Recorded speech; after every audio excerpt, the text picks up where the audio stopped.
Hey, what's up everybody? I hope you're all fantastic. As always, I want to thank you for stopping by the channel. You guys are great. If this is your first time here, welcome to the Silver Screen Analysis. I hope you enjoy this review. We're going to be talking about Red Joan, starring Judi Dench and Sophie Cookson.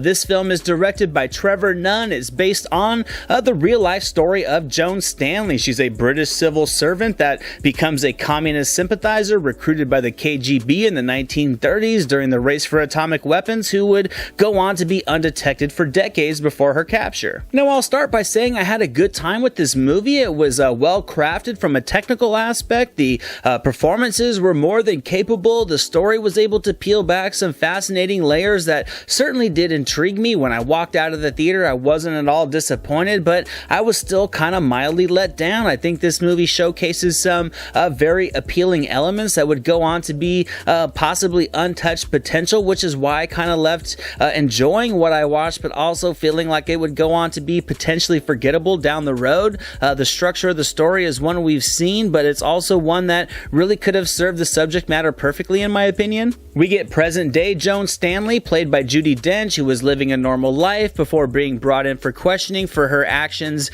many decades prior. This questioning leads to a lot of extended flashback sequences that fill in a majority of the storyline, with Sophie Cookson coming in to play the younger version of Joan Stanley. I really enjoyed this approach to the storytelling, but I felt the balance overall could have been a little bit better. I mean, I loved what Cookson did in this role, and I think she was very easily able to carry the film, but I did want to see a little bit more from Judi Dench. I just feel she could have easily developed a lot of this story on her own through dialogue that could have just captured her present-day emotional mindset had she been given more screen time. I think what Dench was able to accomplish in this story in a small amount of time was amazing. It was fantastic, which for me just naturally raised that curiosity of how much more of an emotional imprint on this movie she could have had with a few extra scenes. I mean, I was very much able to connect with a younger version of Stanley's character simply through the performance from Cookson, but shockingly, when it came to Dench as the current day Stanley, I didn't as much, and it was primarily because she almost felt forgotten at times, which was slightly disappointing. As for the performance of Sophie Cookson, like I said, I thought she was excellent. I thought she showcased a ton of range, a lot of emotional layers, and most important, a full arc of growth throughout this story. Early on, she seems very innocent and naive as she almost immediately becomes enamored by Leo, the free-spirited communist, but as this story progresses, her intelligence and her free will really begins to show themselves, as well as her confidence. She has her own reasoning, which may not make you agree with what she decides to do, but at least it does kind of capture why she felt it was something that needed to be done and something worth all the risks. I mean, Stanley was a very smart woman, and she understood the ramifications of everything that she was doing. It wasn't simply blind love, and this was really what compelled me to want to learn more about her throughout this movie. As for the rest of the performances, I thought they were all very much more than capable. I really enjoyed Stephen Campbell more as the scientist that really does see the potential in Joan Stanley. The evolution of their chemistry with one another was just very natural, and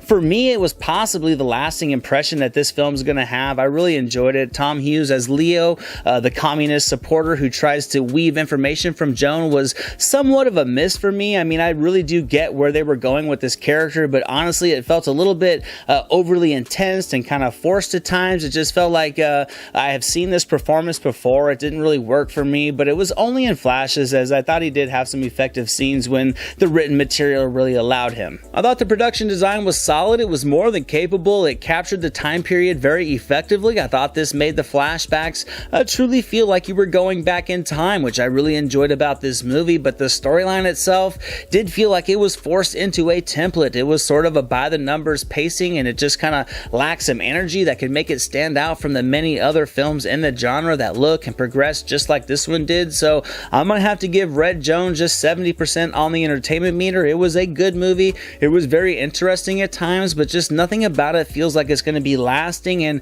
I think it's because Dench was not able to punch this film with her imprint like she could have done with maybe some extended scenes and an additional page of dialogue.